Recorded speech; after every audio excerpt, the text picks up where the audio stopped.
Assalamualaikum warahmatullahi wabarakatuh. Salam sejahtera bagi kita semua. Om Swastiastu Budaya, salam kebajikan. Salam kolaborasi, salam PMO Indonesia. Pada kesempatan kali ini, pertama-tama marilah kita panjatkan puji syukur kepada Tuhan Yang Maha Esa, sehingga kita dapat berkumpul dalam webinar hari ini dengan tema PMO Leader Kompetensi Framework. Saya Dominika Dini Afia, kali ini berperan sebagai moderator dalam webinar Sapa episode yang kedua PMO Indonesia Menyapa dan menyambut kehadiran para praktisi, profesional, akademisi, dan pembelajar PMO dari seluruh Indonesia pada malam ini. Selamat datang juga yang kami hormati Bapak Sahlani, Ketua Umum PMO Indonesia, beserta Dewan Pengurus dan tim skuad PMO Indonesia, serta para pemateri yang luar biasa yang kami hormati. Sebelum acara ini dimulai, untuk mengenal lebih jauh apa itu PMO Indonesia, kami akan menayangkan video pendek Selayang Pandang PMO Indonesia.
PMO Indonesia.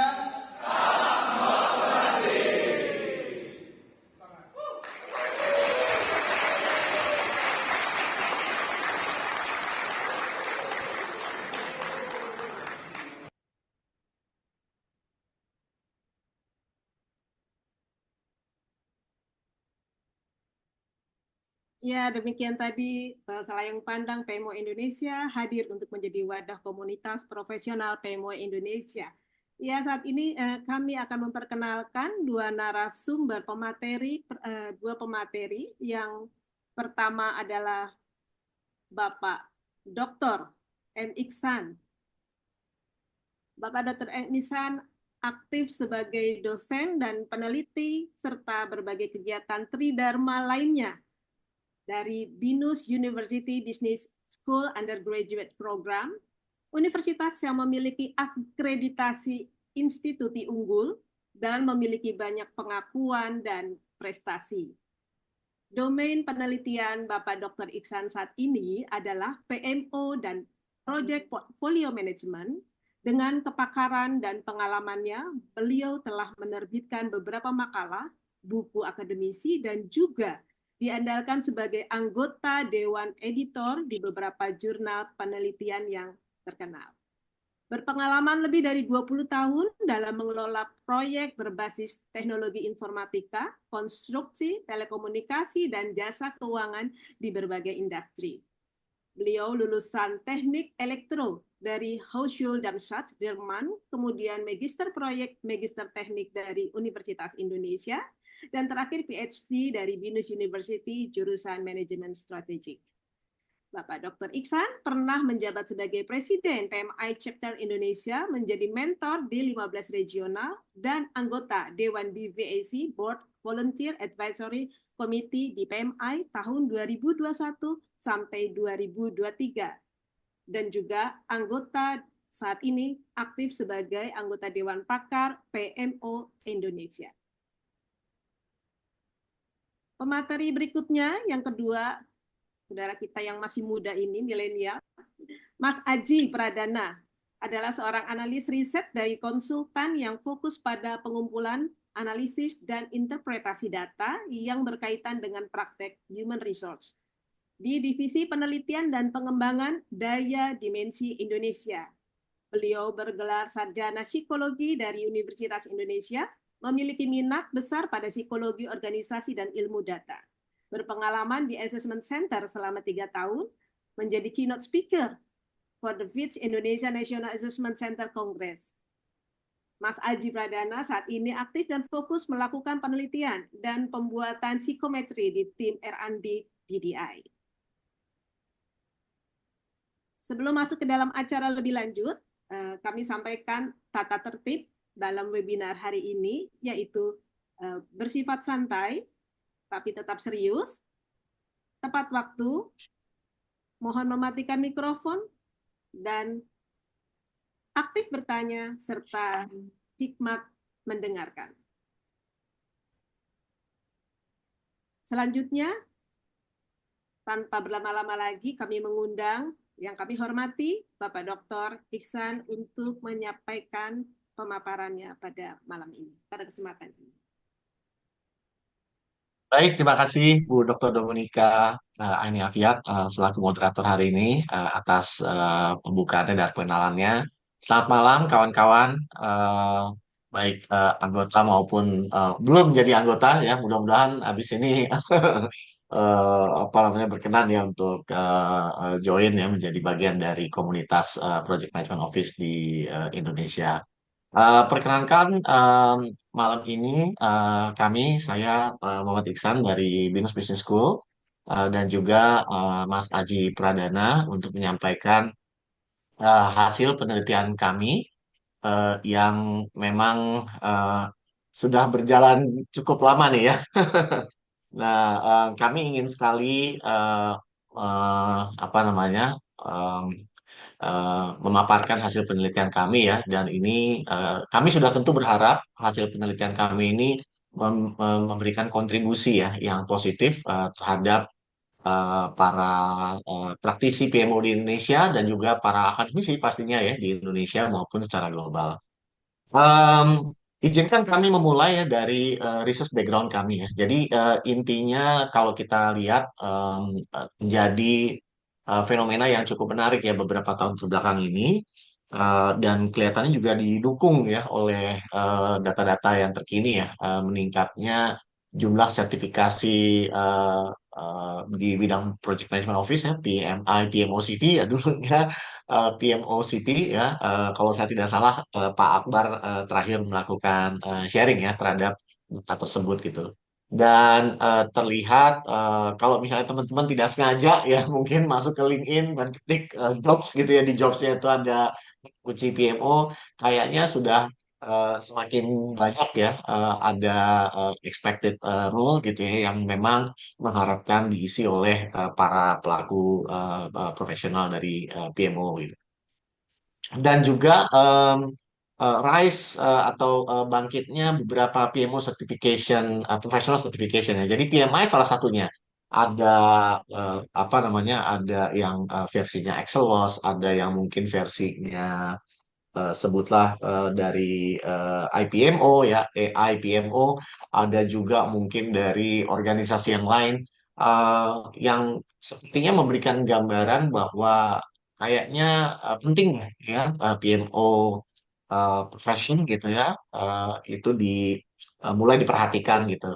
Tidak hanya profesinya saja, tapi juga ke arah apa namanya governance-nya gitu ya. Jadi ada dua nih, ke arah orangnya dan ke arah organisasinya. Kebetulan sebenarnya studi ini di-trigger oleh penelitian saya sebelumnya ya. Tadi mungkin teman-teman sempat mendengarkan ya bahwa saya mengambil program doktoral saya dari BINUS yang kebetulan waktu itu saya tertarik itu melihat fenomena ini di Indonesia, dan kebetulan karena waktu itu kami menemukan fenomenanya itu banyak sekali di dunia perbankan ya, terutama commercial banks. Jadi saya mau coba lihat ke arah situ. Di situ kami temukan gitu bahwa cukup banyak ya bank-bank yang terutama yang apa bank umum kelompok usahanya itu yang relatif tinggi-tinggi ya 4 3 yang memiliki PMO gitu lah. Dan juga ada mereka itu PMO-nya formal gitu, tapi ada juga yang fungsinya ada tapi mereka tidak formal. Dan kebetulan di tahun 2020 saya sempat melakukan survei yang juga saya publikasikan gitu. Terlihat bahwa kayaknya tendensinya tidak hanya di dunia ini nih, tidak hanya di dunia perbankan tapi juga industri yang lainnya. Nah, dari fenomena tersebut, saya melihat gitu, sepertinya banyak sekali fokusnya tuh masuknya ke organisasi, sehingga mereka bicara tentang governance, mereka bicara tentang tools, mereka bicara tentang proses dan lain sebagainya gitu. Tetapi jarang atau masih sedikit yang berbicara tentang individunya gitu, orangnya, aktornya gitu. Sehingga kami melihat kayaknya, oh, kalau misalnya organisasi tersebut melihat PMO begitu penting gitu, maka orang yang mengisi role tersebut tuh harus harus kita persiapkan gitu ya, harus memiliki set of competence yang memang bisa menjalankan fungsi penting tersebut.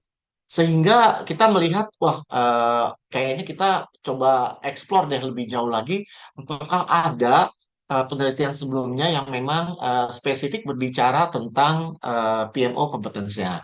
Nah, berdasarkan dari premis tadi dan kita juga melihat bahwa dari beberapa standar yang kita lihat, kita explore, bahkan waktu itu dari Project Management Institute memang masih fokus ke arah project manager ya.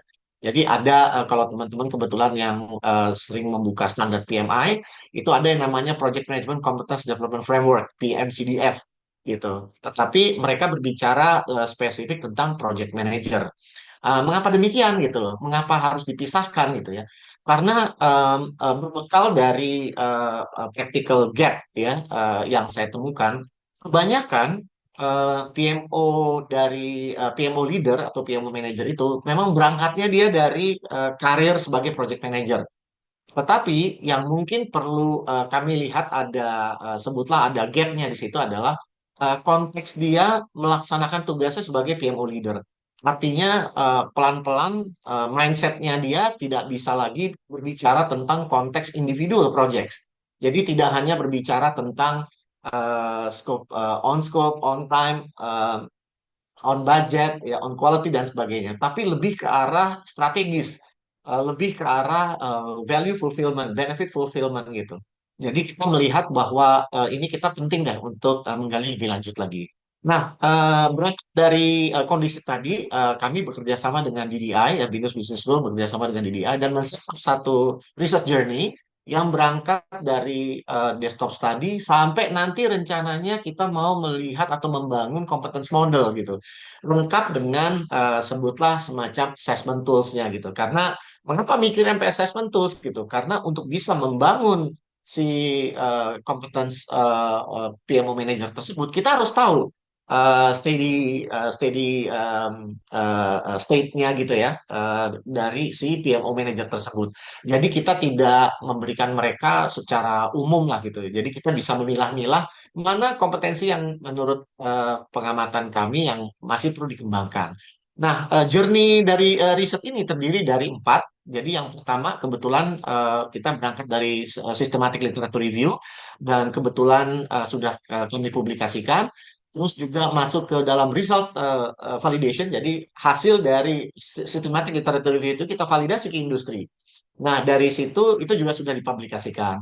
Nah, dari situ kita berangkat lagi masuk ke fase 3 ya, sebenarnya sudah masuk ke dalam quantifying gitu. Jadi kuantifikasi terhadap si si siapa namanya si elemen kompetensi itu dari sisi penting atau tidaknya.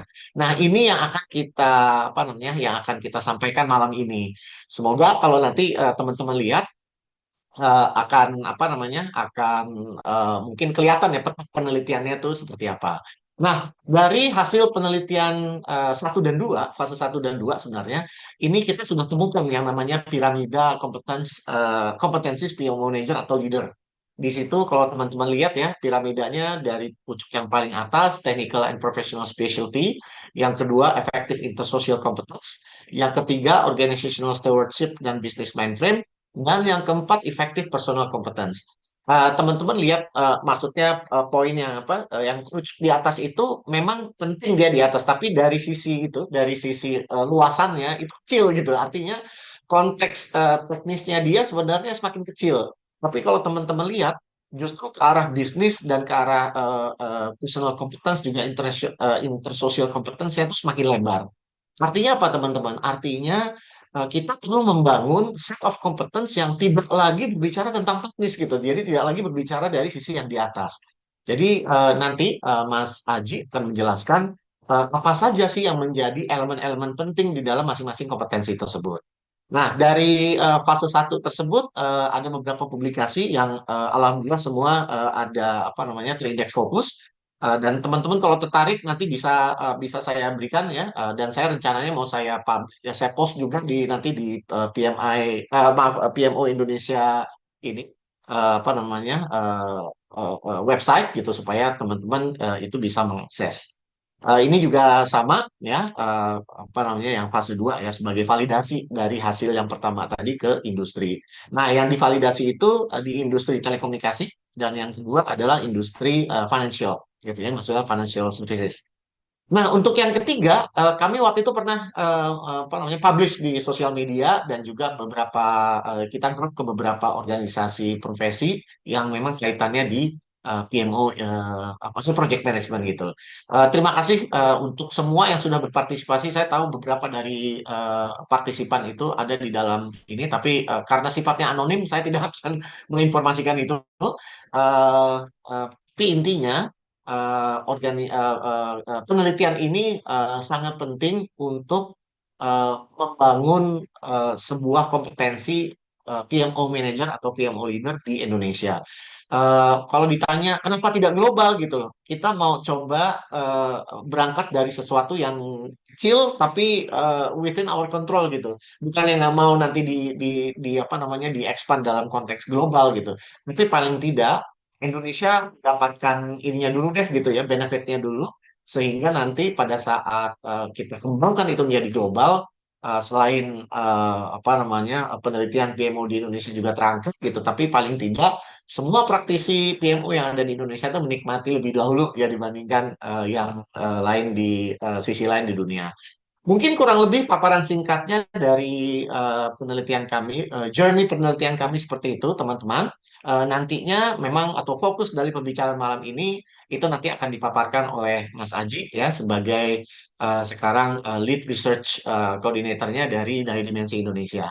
Mungkin itu yang bisa saya sampaikan, Ibu Moderator. Dan dengan demikian saya kembalikan ke Ibu. Terima kasih. Terima kasih banyak Pak Dr. Iksan atas presentasinya.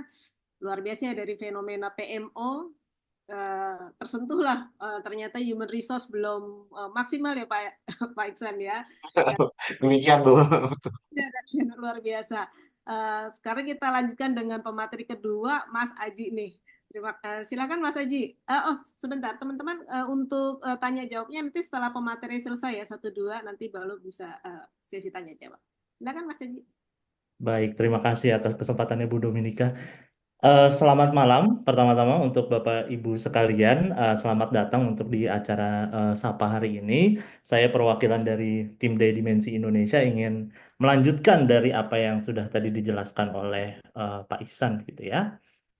Baik, mohon ditunggu sebentar. Saya akan coba share. Baik, apakah sudah terlihat? Oke. Sudah. Sudah ya, baik. Oke. Kita langsung lanjut saja sebenarnya untuk dalam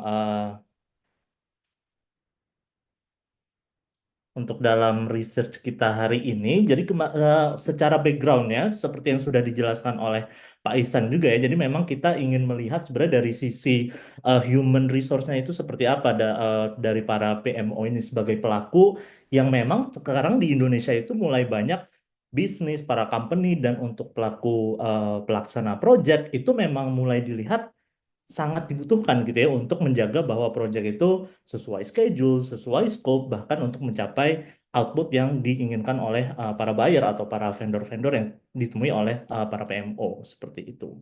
Jadi memang sebenarnya yang ingin kita lihat lebih dalam adalah di sini lebih eh, emergence of kompetensi frameworknya yang ternyata kita butuhkan gitu. Karena kan tadi yang sudah diangkat oleh Pak Ihsan juga, memang ternyata terdapat skill gap bahwa bagaimana cara kita menjaga agar para pelaku PMO ini memang langsung siap atau ready untuk langsung menjaga tugas-tugasnya tadi seperti itu. Bagaimana scope pekerjaan, schedule, hingga output yang memang maksimal. Dan di sini tuh ternyata kita melihat ada beberapa skill yang perlu distandarisasi. Kemudian kita perlu melihat juga bahwa sebenarnya untuk membuat seorang PMO itu menjadi lebih efektif, ternyata yang ingin coba kita angkat di sini adalah tidak hanya sekedar kemampuan teknis yang memang dikuasai, tapi lebih kepada soft skill yang ternyata penting juga untuk dimiliki. Maka dari itu, proses dan fokus dari research kali ini adalah lebih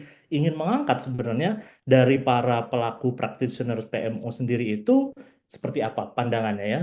Seberapa penting sebenarnya skill-skill dan apa saja skill-skill yang memang dibutuhkan untuk menjadi PMO yang langsung efektif dan perlu dikembangkan seperti itu.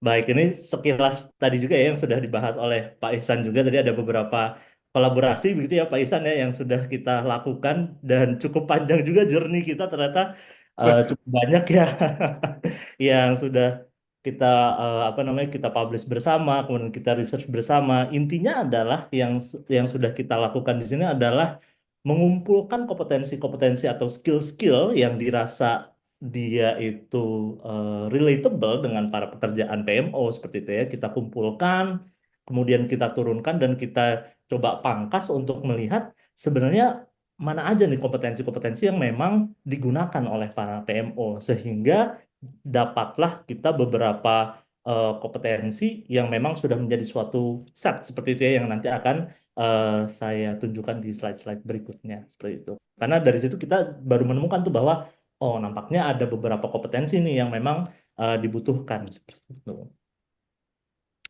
Nah, untuk memastikan kembali sebenarnya manakah kompetensi-kompetensi yang memang paling sering digunakan, sering ditemui, kemudian mana kompetensi yang lebih penting di antara yang lainnya, maka kita menggunakan research-nya ini lebih basisnya kuantitatif seperti itu ya. Kemudian kita juga akan melihat secara deskriptifnya pembagiannya seperti apa. Seperti itu. Dan basis risetnya ini seperti yang tadi Pak Ihsan ceritakan juga ya, jadi ini basisnya lebih kepada survei. Mungkin di sini ada juga partisipan yang mungkin sempat ikut juga, kita juga berterima kasih juga atas partisipannya gitu. Dari research ini telah berkontribusi ada sekitar 61 partisipan di sini. Di sini ada sekitar demografinya yang bisa kita lihat. Nah, di sini kita membagi, ingin melihat juga sebenarnya ada pengaruhnya nggak ya nanti apakah semakin lama partisipan ini bekerja pada suatu company atau bekerja sebagai PMO itu punya pandangan yang berbeda atau tidak terhadap suatu kompetensi gitu. Manakah yang lebih penting di antara yang lainnya? Nanti itu akan coba kita lihat bersama-sama. Menariknya yang yang eh, muncul di data kita, kita sudah berhasil menjaring kebanyakan memang dari para practitioners-nya dari di bidang teknologi informasi dan telecommunication gitu ya. Mungkin di lain kesempatan mungkin semoga bisa datanya lebih tersebar lebih baik lagi gitu ya karena ini memang masih ada beberapa industri yang belum sempat kita sentuh seperti itu. Tapi so far dalam research kali ini survei yang kita berikan berikut adalah beberapa industri yang sempat kita sentuh untuk berpartisipasi. Nah, berdasarkan eh, partisipasi tadi dari 61 partisipan, kita mendapatkan bahwa inilah kompetensi-kompetensi yang memang sangat berkaitan dengan pekerjaan-pekerjaan di PMO seperti itu. Mulai itu dari kemampuan teknis, bisnis, personal competence yang berkaitan dengan organisasi, kemudian juga intersocial competence-nya juga banyak di sini ya. Mungkin saya tidak akan satu-satu untuk membahas langsung dari definisinya karena semoga nanti Bapak dan Ibu bisa lihat juga sembari lihat juga di sini bahwa semoga cukup self explanatory gitu ya untuk nama-nama kompetensinya mulai itu dari komunikasi kemudian ada bagaimana ketemu customer atau misalnya work attitude sehingga atau misalnya melihat strategi seperti itu.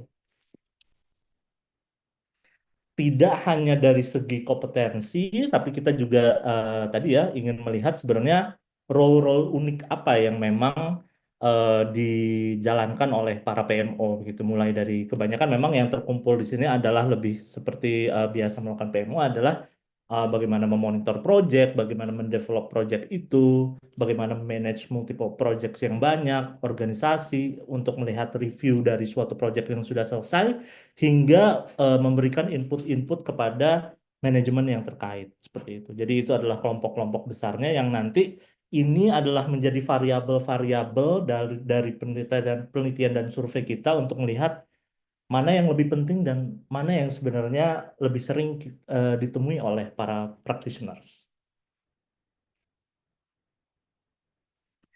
Nah, kita masuk ke yang pertama. Semoga data-data yang saya sampaikan di sini tidak membuat Bapak dan Ibu cukup pusing gitu ya dengan angka-angkanya. Kita akan coba lebih santai aja, fokus kepada apa yang kita temukan di top dan bottomnya aja langsung seperti itu ya. Jadi kalau dari secara fungsi atau peran yang dijalankan oleh para PMO, top dan bottomnya ternyata yang terlihat adalah ini, lebih kepada fokus kepada bagaimana menjaga standar bahwa pekerjaan PMO itu menggunakan metodologi yang jelas, koordinasi, monitor, dan kontrol project performance yang memang dianggap oleh para practitioners di sini paling sering ditemukan seperti itu ya.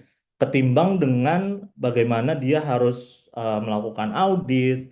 Uniknya ternyata di sini adalah memprovide standardized tools gitu ya. Ternyata memang bukan menjadi suatu yang sering ditemukan mungkin ya oleh para practitioners PMO gitu. Mungkin lebih indikasinya ini mengindikasikan bahwa para practitioners memang lebih sering menggunakan standardized tools bukan dari diri sendiri tapi lebih kepada kerjasama dengan pihak-pihak lain seperti itu.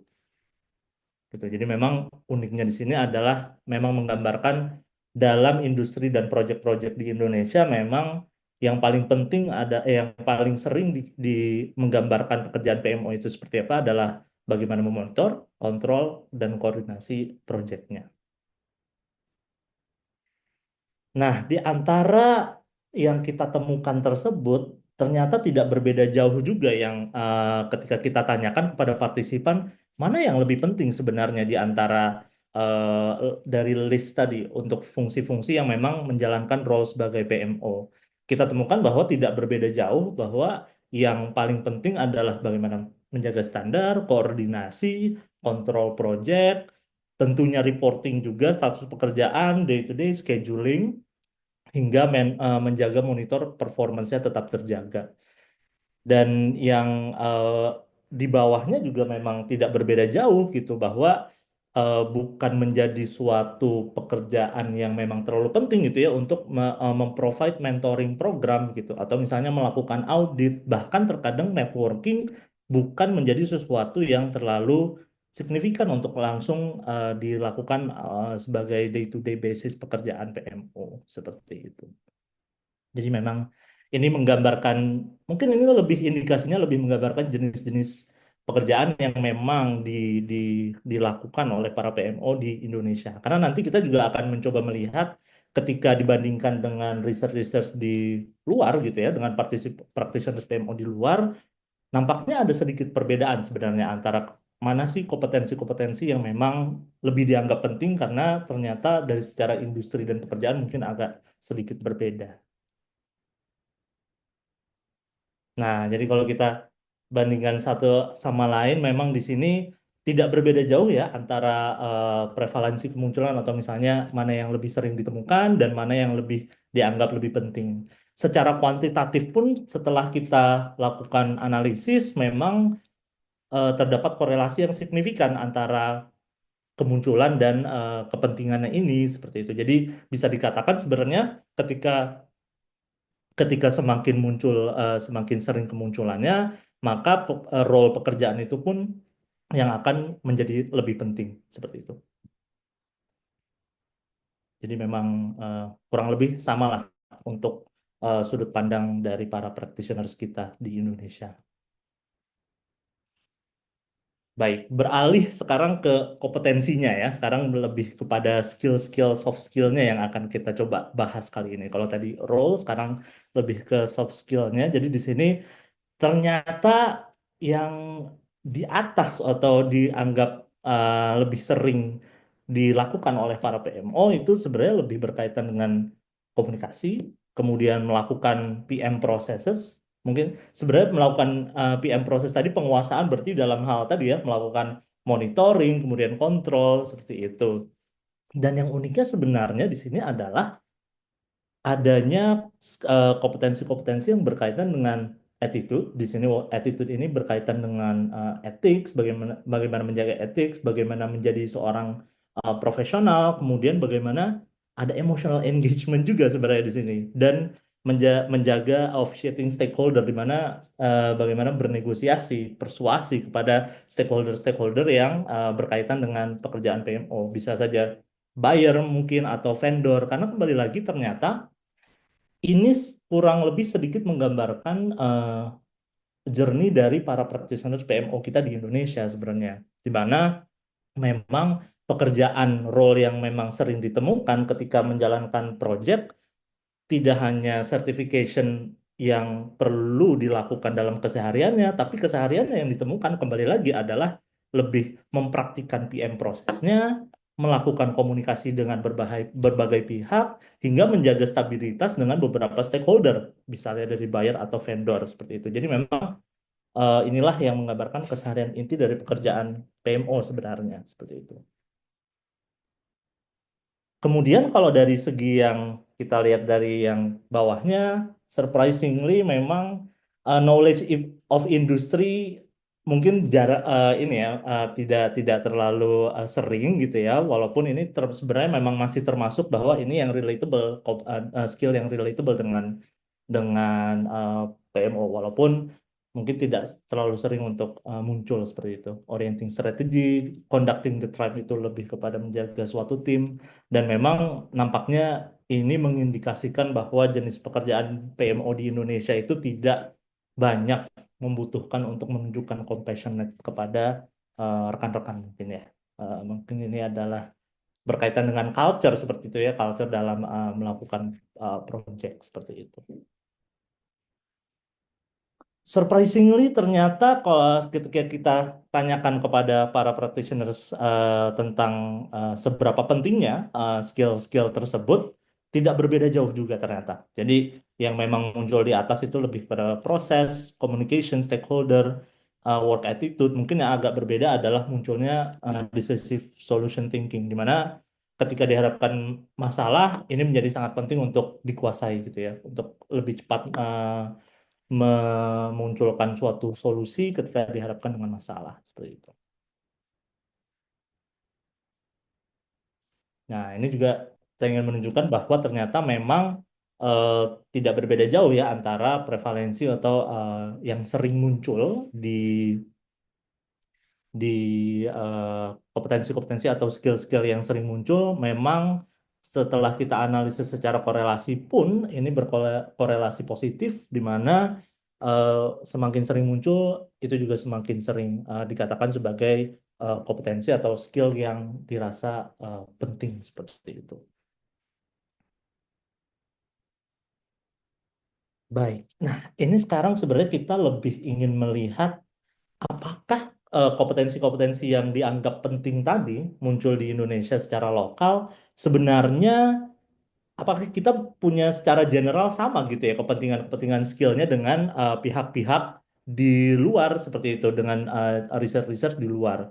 Mungkin salah satunya yang bisa kita lihat misalnya salah satunya adalah Ahmed salah satu apa riset di Ahmed di mana itu adalah proyek-proyek yang dilakukan di daerah Arab Saudi dan kalau misalnya kita lihat, kita ambil dari top kompetensi tadi ya, misalnya salah satu sampelnya adalah komunikasi, expertise PM proses, work attitude, dan berbicara dengan stakeholder.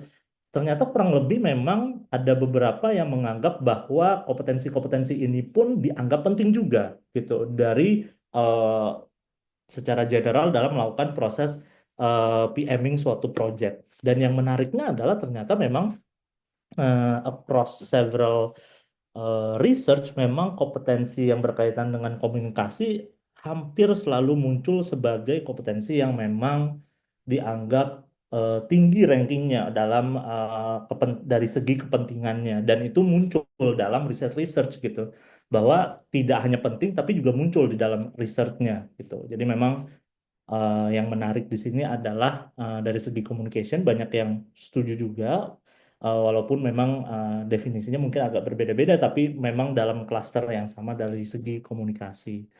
Dan memang yang banyak kesamaannya juga ternyata adalah dari segi work attitude, di mana sebenarnya profesionalitas itu menunjukkan komitmen, kemudian etik profesional itu dianggap banyak penting juga ternyata secara general dan umum oleh para para pelaku practitioners PMO di luar sana seperti itu.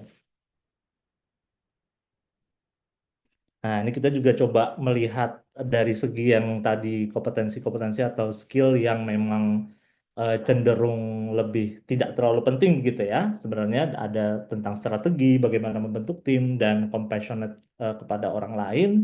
Itu memang 50-50 ya, masih dinamis sebenarnya di sini hasilnya. Jadi memang banyak ada yang serupa dengan hasil yang kita temukan, bahwa memang sama-sama dianggap penting, tinggi, sama-sama pentingnya tinggi, tapi ada juga yang sama bahwa dia itu tidak terlalu penting karena mungkin memang indikasinya adalah nature dari pekerjaan PMO itu sendiri tidak terlalu mengedepankan skill-skill ini, seperti itu. Dari sini sebenarnya kita sebelum kita lanjut ke sini sebenarnya itu ada indikasi kita mulai bisa melihat sebenarnya kompetensi-kompetensi mana yang nanti sebenarnya dibutuhkan terlebih dahulu gitu ya untuk bisa mengatakan bahwa untuk menjadi seorang PMO yang efektif dan ready untuk langsung menjalankan project seperti itu. Nanti akan coba saya rangkum di belakang, tapi ini saya mau berbagi sedikit, ada sedikit analisis tambahan seperti itu ya. Ini analisis inferensial di mana saya ingin melihat sebenarnya apakah terdapat perbedaan antara tadi ya dari segi tingkat kepentingannya ketika kita bandingkan dari beberapa grup tadi, demografinya, baik itu dari apakah terdapat orang-orang yang menganggap bahwa dari orang yang lebih berpengalaman atau tidak itu memiliki perbandingan yang berbeda. Ternyata setelah kita analisis across all industry atau beberapa industri yang terlibat dalam research ini berpendapat bahwa ternyata kurang lebih sama sebenarnya dari tingkat kepentingannya. Tidak banyak eh, opini-opini yang hasil yang menunjukkan bahwa tidak terlalu berbeda jauh antara bahwa secara umum sebenarnya sama yang dianggap pentingnya sama. Mungkin beberapa sampel yang saat analisis kita temukan bahwa memang agak berbeda sedikit. Ada contoh, salah satu contohnya adalah mungkin yang saya angkat adalah implement information system gitu. Ternyata semakin eh, para partisipan ini memiliki pengalaman bekerja PMO lebih lama, ternyata itu lebih menunjukkan bahwa ini tuh kompetensi yang lebih penting ketimbang eh, orang-orang yang memang baru relatively baru masuk gitu ya sebagai bekerja di bidang PMO seperti itu. Mungkin itu juga berkaitan dengan cerita-cerita di dalam menjalankan tugas-tugas sebagai PMO gitu ya. Semakin berpengalaman mungkin lebih mengatakan bahwa bisa mengatakan bahwa information system mungkin harus ada gitu untuk bisa membantu menjalankan project seperti itu. Begitu halnya sama juga dengan dari segi kompetensi gitu ya. Jadi memang ada dari semua kompetensi yang kita miliki, memang kurang lebih dari semua industri memiliki sudut pandang yang kurang lebih sama. Hanya paling berbedanya dari segi action with forethought, di mana sebelum action kita harus mulai berpikir terlebih dahulu gitu ya. Ada sebelum jump to action kita harus coba berpikir dulu. Nah itu keluar dari orang-orang yang partisipan yang lebih menganggap itu penting adalah orang-orang yang lebih berpengalaman di lebih lama bekerja sebagai PMO yang kita temukan seperti itu. Mungkin sebagai kita practitioner juga mungkin itu hal yang wajar gitu ya, bahwa semakin berpengalaman melihat bahwa oh mungkin saya tidak boleh langsung jump in dulu ya untuk conclusion untuk mencapai menjalankan suatu action seperti itu. Nah, baik, kita setelah tadi kita melakukan berbagai jenis analisis, sebenarnya saya ingin mengajak Bapak dan Ibu sekalian untuk masuk kepada secara konseptual. Sebenarnya dari segi pengembangan kompetensi itu ada yang kita sebut sebagai developability, atau seberapa sulit sih sebenarnya kompetensi-kompetensi ini untuk dikembangkan pada suatu individu seperti itu. Nah, di sini saya memaparkan bahwa terdapat generic sample yang mengatakan bahwa semakin ke kanan gitu ya, itu adalah merupakan kompetensi-kompetensi atau skill yang relatif lebih mudah untuk di training atau misalnya dikembangkan gitu.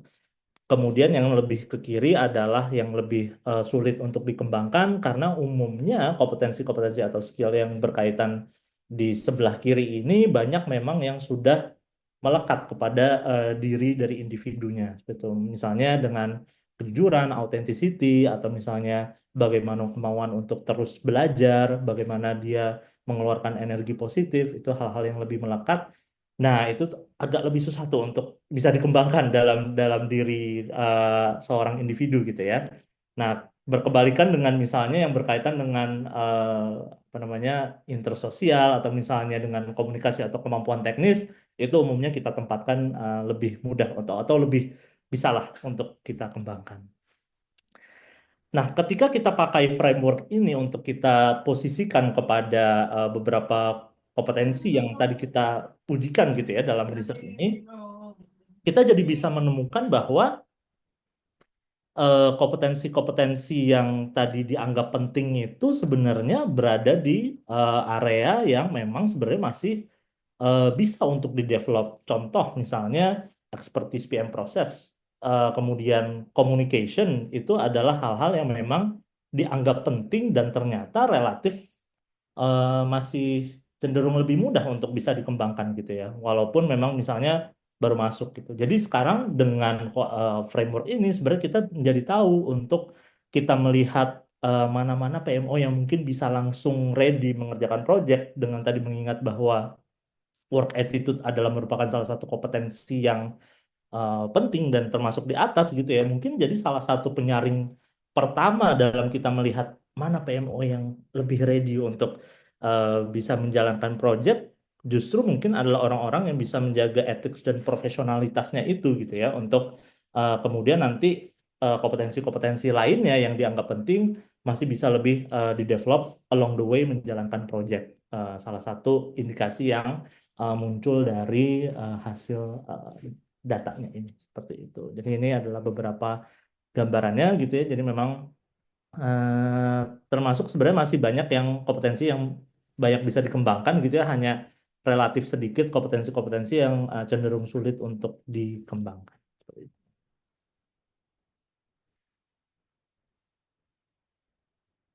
Ya, baik. Ini adalah key insights-nya tadi ya, untuk beberapa yang tadi saya sampaikan. Ini sedikit merangkum aja bahwa memang terdapat suatu kedekatan atau korelasi gitu ya antara kemunculan kompetensi, kemunculan role pekerjaan tadi itu memang memiliki korelasi yang tinggi, sehingga hal-hal yang berkaitan dengan komunikasi, stakeholder, menjaga stakeholder hingga work attitude itu menjadi hal yang mungkin sebagai kita dari komunitas di PMO gitu ya, mungkin perlu mulai kita perhatikan skill yang berkaitan dan benchmarking dengan kompetensi yang di luar. Ternyata beberapa yang mungkin banyak yang berbeda, tapi hal yang perlu kita patut lihat adalah dari segi komunikasi yang memang menjadi highlight utama, bahwa across all pekerjaan PMO memang dianggap penting dari beberapa studi yang kita temukan seperti itu. Kalau demographic significance tadi seperti yang kita lihat memang tidak banyak yang signifikan, jadi lebih kepada orang-orang yang berpengalaman memang memiliki pendapat yang berbeda saja terhadap beberapa kompetensi seperti itu. Nah, implikasinya ini menjadi suatu milestone kembali gitu ya, seperti yang sudah dichampionkan oleh Pak Ihsan juga gitu. Jadi memang kita sekarang berada pada tahap di mana kita mulai mengidentifikasi sebenarnya core kompetensinya apa saja yang memang dibutuhkan oleh para kita sebagai praktisi PMO seperti itu. Jadi dengan adanya framework tersebut, harapannya adalah para practitioners bisa menentukan sebenarnya kompetensi-kompetensi mana yang memang perlu dikejar terlebih dahulu untuk bisa menjadi practitioners yang lebih efektif seperti itu. Sehingga kita jadi bisa melihat sedikit ke arah developmentnya sebenarnya dari set-set kompetensi yang memang sudah ditunjukkan tadi seperti itu. Jadi kita jadi bisa memerhatikan dari kompetensi tersebut kaitannya topik-topik apa sih sebenarnya yang dapat membantu para practitioners di community untuk mengexercise skillnya agar sesuai dengan tuntutan pekerjaan sebagai PMO. Nah, Bapak Ibu, maka dari itu ini adalah beberapa set of topics yang mungkin dari hasil diskusi dari tim Day Dimensi juga ya sebenarnya kita menemukan bahwa beberapa kompetensi yang dianggap tinggi mulai dari communication dan expertise PM ini kita mengajukan ada beberapa topik yang mungkin berkaitan dengan kompetensi-kompetensi tersebut seperti itu mulai dari negotiation, self esteem dan seperti yang kita tampilkan di sini. Tapi intinya adalah memang selain mungkin proses belajar yang kita lakukan zaman dulu lebih kepada training classical class seperti itu. Nah, tapi mau bergerak ke zaman sekarang sebenarnya tidak menutup kemungkinan para PMO practitioners untuk bisa melakukan self-paced learning juga sebenarnya, baik itu melakukan coaching atau misalnya melakukan sistem body antar sesama pelaku PMO di komunitas itu sebenarnya bisa tuh untuk melakukan misalnya saling memberikan feedback atau misalnya saling berkomunikasi untuk belajar dari pengalaman satu sama lain itu harusnya cukup bisa untuk bisa mendorong beberapa kompetensi yang memang kita anggap cukup penting di sini seperti itu.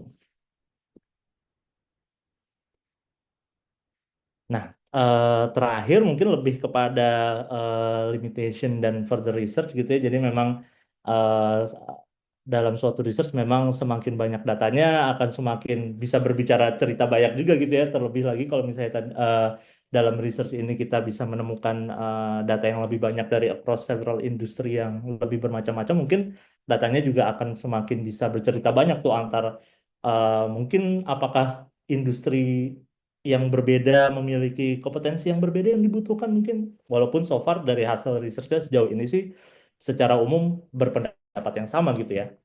Kemudian kita dari tim research juga berpikir bahwa masih butuh dilakukan research lebih lanjutnya untuk didukung evidence-nya baik itu mungkin dari segi research kualitatif, melakukan FGD atau misalnya interview untuk bisa memetakan sebenarnya dari job description yang dilakukan oleh para practitioner sehari-hari itu sebenarnya memang berkaitan dengan kompetensi-kompetensi yang mana yang tadi kita miliki dari secara frameworknya seperti itu. Jadi kembali lagi ini merupakan adalah salah satu bagian dari stepping stone untuk kita menemukan kompetensi apa di Indonesia sebenarnya ya bagi para PMO yang dirasa penting dan dibutuhkan sehingga kita nanti ke depan juga semoga bisa membuat tools-nya gitu ya untuk bisa mengidentify kebutuhan-kebutuhan tersebut seperti itu. Ya, mungkin sebenarnya itu yang kita lakukan dalam segi research-nya. Mungkin akan saya kembalikan kepada Bu Dominika untuk sisanya. Seperti itu. Semoga cukup jelas. Atau mungkin Pak Ihsan ingin menambahkan, silakan juga loh Pak, kalau misalnya. Mungkin nanti diskusinya setelah ini ya, dia dibuka tanya Baik-baik, jawab mungkin pas sesi lebih tanya jawab pertama. mungkin ya Pak ya. Iya. Terima kasih Mas Aji. Pemateri pertama, kedua, terima kasih. Luar biasa ya. Eh, jadi moderator juga gatel nih. Soalnya saking serunya, tapi saya nggak boleh bertanya. Nanti kita japri aja ya. Oke, teman-teman profesional PMO, akademisi yang hadir saat ini, praktisi atau pembelajar PMO, mungkin udah ada kita berapa dulu ya? Mungkin 3 pertanyaan dulu pertama mungkin ya. Kita coba dulu 3 pertanyaan. Boleh langsung open mic atau di kolom chat di sini izin bertanya. Oke, apakah ini ada dari Pak Bayu? Dari Pak Bayu mau open mic atau saya bacain? Oh ya, oke. Saya izin open mic. Oke.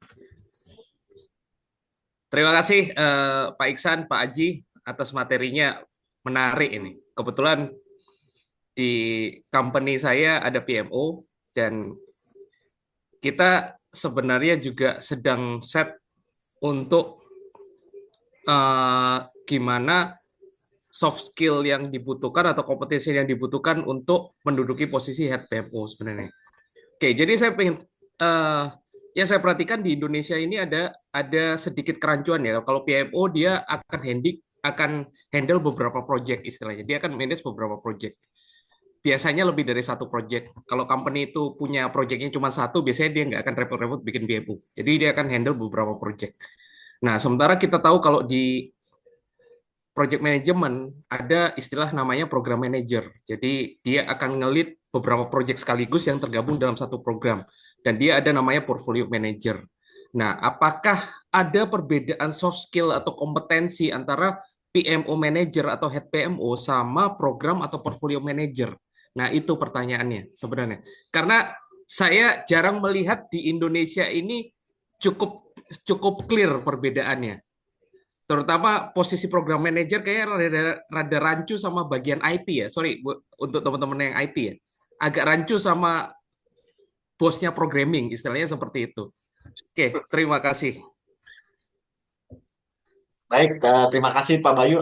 Bu moderator, apakah dijawab satu-satu atau mau ini satu-satu ya kali ya?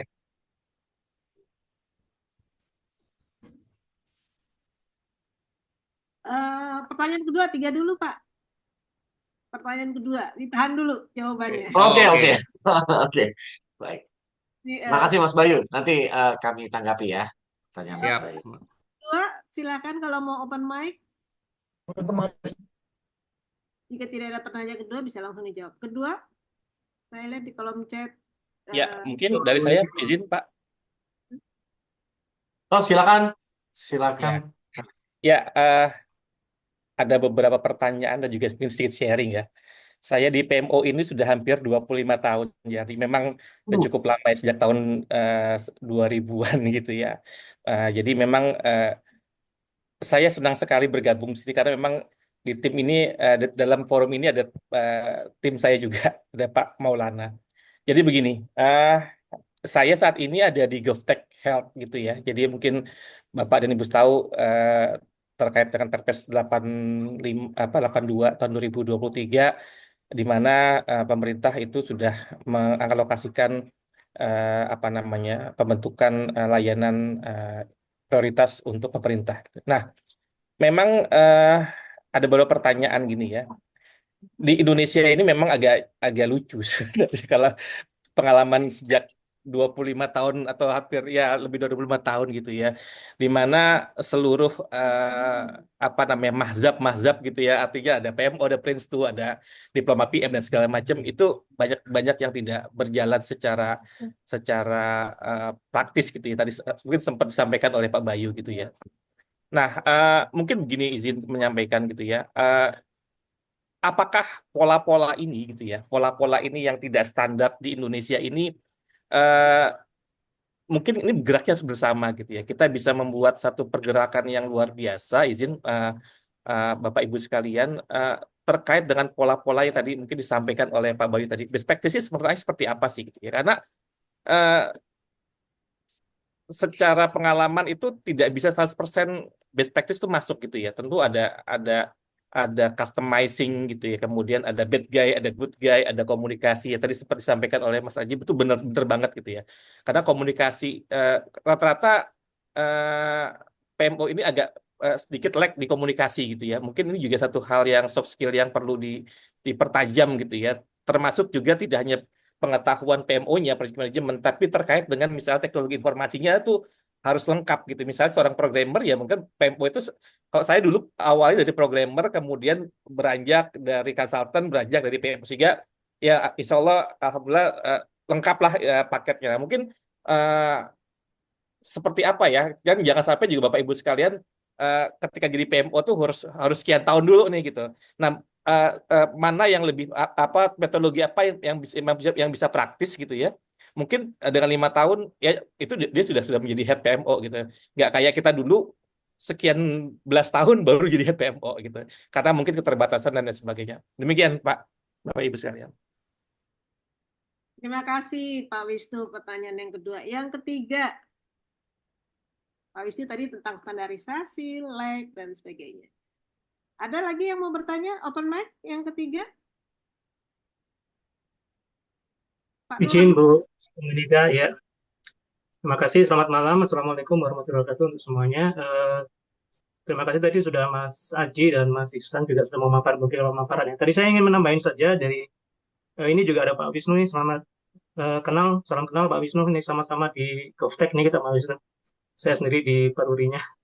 Oke, saya menambahkan aja pertanyaan dari Pak Bayu tadi perbandingan antara PMO Manager dengan Program Manager ya. Mungkin apakah ada juga komparasi ya? Kalau tadi sudah dibuat komparasinya, kompetensi PMO itu di beberapa negara. Nah, bagaimana dengan komparasi antara PMO manager dengan manajer-manajer yang lainnya? Kita punya yang namanya bahkan project manager sendiri, kemudian kita punya product manager, kita punya sales manager, marketing manager, dan manajer-manajer yang lainnya. Nah, di luar technical skill yang dimiliki, yang pasti berbeda antara PMO manager dengan manajer-manajer yang lain. Bagaimana dengan aspek-aspek yang tadi itu, yang 3 di bawah tadi itu ya. Itu mungkin tambahan dari saya pertanyaannya. Terima kasih, Bu Dominika. Terima kasih Pak Nur Rahman. Silakan pemateri 1, 2, monggo untuk memberi jawaban kepada 3 penanya. Silakan. Baik, terima kasih Mas Bayu, Mas Wisnu, sama Mas Nur. Wah, ini semua pakar-pakarnya nih. Apa namanya? Dan Mas Aji, tolong di backup kalau saya ini ya, kalau saya ada yang miss ya. Oke, aku mau coba menanggapi eh, Mas Bayu dulu ya. Em, Kalau saya melihatnya seperti ini, Mas Bayu. Yang pertama-tama mungkin em, bagaimana aplikasi dari penerapan dari PMO function gitu di Indonesia pada umumnya gitu. Mungkin pada pada awalnya karena di awal itu standar mungkin banyak dipakai di Indonesia adalah Project Management Institute ya, dalam hal ini adalah Project Management Body of Knowledge, memberikan gambaran singkat gitu terhadap fungsi-fungsi PMO ya. Jadi mungkin ada teman-teman juga pernah baca ya, ada PMO apa namanya support, ada PMO untuk apa namanya kontrol gitu ya. Ada juga mungkin PMO yang sifatnya Center of Excellence gitu. Membuat organisasi tersebut seakan-akan tidak memiliki pilihan yang banyak terhadap fungsi-fungsi tersebut gitu. Jadi satu dengan keterbatasan informasi tersebut dan kelihatannya gitu ya dengan berkembangnya informasi pada saat PMO diterapkan di Indonesia ya mereka kan mungkin pasang ini ya pasang mata pasang telinga dan berusaha untuk sebutlah custom ini gitu ya custom made dari tetangga-tetangganya gitu atau dari apa namanya komunitas yang ada. Namun demikian, sepertinya mungkin aplikasi tersebut tidak atau penerapan tersebut mungkin tidak tepat sasaran gitu atau belum lah saya nggak bilang tidak ya belum tepat sasaran sampai akhirnya terakhir kan value ring keluar kan gitu ya. Value ring keluar konsepnya dirubah konsepnya ternyata lebih melihat apa sih yang dibutuhkan oleh organisasinya gitu jadi dibalik perspektifnya gitu. Waktu mereka melakukan itu, saya melihat paling tidak komunitas PMO Indonesia udah mulai melek lah. Dunia juga ya pastinya mulai melek bahwa hasil penelitiannya si Americo Pinto itu kan mengatakan bahwa kalau misalnya PMO jangan dilihat dari fungsinya dulu gitu, dilihat dari apa sih yang dibutuhkan sama organisasinya. Sehingga setelah perspektif itu berubah, terlihat mulai adanya penerapan yang sebutlah lebih efektif lagi. Apa itu? Yang pertama yang terlihat sekarang adalah yang namanya PMO mereka mungkin tidak terlibat langsung dengan si proyeknya, sehingga mereka lebih ke arah overseeing gitu dari proyek-proyek yang sedang dilakukan. Itu yang pertama. Yang kedua, pada saat mereka melakukan itu, mereka juga menyiapkan support gitu ya. Apa sih kebutuhannya dari si organisasi project gitu, dari organisasi perusahaannya untuk bisa menjalankan proyeknya lebih efektif lagi. Jadi standarisasi, governance, terus juga mungkin tools gitu ya kalau memang disediakan gitu. Sehingga fungsinya lebih ke arah apa namanya sebutlah support gitu. Tapi tanpa meninggalkan oversight-nya gitu atau overseeing function-nya. Yang ketiga mungkin sudah mulai extended gitu, mereka menjadi center of excellence gitu ya. Jadi istilahnya dengan kepiawaian mereka gitu dan juga dengan sebutlah dengan kompetensi yang mereka miliki, mereka jadi apa barometer atau jadi sebutlah jadi eh, ya core competence PMO di organisasi tersebut. Nah, namun demikian eh, masih terlihat adanya itu tadi ya, adanya sebutlah misfit gitu dari fungsi si PMO ini dengan apa yang diharapkan dari si organisasinya. Contoh gitu ya, biasanya sih kecenderungannya top down. Jadi kalau misalnya manajemennya melihat bahwa kita butuh PMO untuk melakukan ini gitu loh. Artinya si PMO inilah yang running project-nya gitu loh. Padahal kan sebenarnya fungsinya PMO kan beyond itu gitu ya. Fungsinya PMO adalah lebih melihat apakah project-project yang dilakukan oleh mereka oleh si organisasi tersebut itu align gitu dengan objektifnya. Karena kalau tidak, itu akan ada konflik of ini, maksudnya bentrokan otoritas kalau menurut saya gitu. Karena otoritas itu diberikannya ke CPM-nya gitu, ke project manager ya, bukan ke PMO-nya. Nah, oleh karena itu, kalau melihat dari fungsinya, jelas berbeda. Nah, jadi dari sisi skills-nya, menurut pengamatan saya pun berbeda gitu. Tetapi kalau pertanyaannya lebih ke arah soft skill-nya, menurut saya hematnya sih apa ya artinya ya, ada benang merahnya lah gitu. Mengapa? Karena mereka untuk terutama untuk program dan portofolio ya, mungkin kaitannya dengan pertanyaannya Pak Ketua juga karena mungkin domainnya sudah lebih ke arah strategik, maka konteks dari soft skill-nya kecenderungannya relatif sama gitu. Hanya di atasnya saja yang berbeda gitu. Contoh misalnya di dalam portfolio management mungkin konteks teknisnya lebih ke arah financial technical gitu loh, dibandingkan ke apa namanya teknis ini ya gitu ya teknis sebutlah technical competence-nya gitu loh. Tapi kalau dari soft skill-nya karena mereka berhadapan dengan senior management, menurut saya relatif sama. Ini yang mungkin kalau menurut saya agak sedikit berbeda konteksnya kalau misalnya sebagai si project manager. Mengapa demikian gitu? Karena eh, tugas utama sama si project manager si project manager itu sebenarnya lebih ke arah memastikan gitu bahwa project delivery-nya itu tercapai. Sehingga soft skill-nya mungkin lebih banyak ke arah apa namanya top down gitu ya lebih dibandingkan dengan macam-macam maksudnya antara si project manajernya dengan senior management gitu loh. Kenapa? Karena mungkin uh, dari lintas komunikasinya relatif lebih sedikit ya dibandingkan ke bawah gitu. Kenapa? Karena kepentingan dari si project manager itu memastikan bahwa aktivitas-aktivitasnya dilakukan. Nah, untuk apa namanya, maksudnya menjawab secara konklusif gitu ya terhadap pertanyaannya Mas Bayu, menurut hemat saya sih sama gitu ya. Selama apa konteksnya itu adalah ke arah strategic orientation gitu, baik program maupun portofolionya gitu. Tetapi pada saat ke arah eksekusinya, menurut saya relatif berbeda gitu loh. Kenapa? Karena tujuan utamanya atau dari fungsinya antara si project manager dengan program, portofolio maupun PMO berbeda gitu. Yang satu mungkin lebih ke arah strategic enabler, satu lagi ke arah delivery enabler. Mungkin itu tanggapan saya, Mas Bayu. Terima kasih Pak Dr. Iksan. Cukup jelas ini. Sebenarnya kalau boleh saya tambahkan dikit, Monggo, silakan. tadi saya menyoroti masalah komunikasi. Sebenarnya terjawab kuncinya di situ bahwa komunikasinya PMO itu nggak banyak ke bawah memang. Nah, komunikasinya program manager dan portfolio manager dia akan banyak ke bawah komunikasinya. Sehingga mungkin ya leadership-nya beda sih memang kebutuhan leadership-nya. Oke, terima kasih Pak Dr. Iksan. Dari saya cukup jelas jawabannya. Terima Terima kasih kasih Mas sekali. Bayu. Terima kasih. Mungkin Mas Aji ada yang ingin tambahkan konteks soft skill-nya sebelum saya masuk ke Mas Wisnu?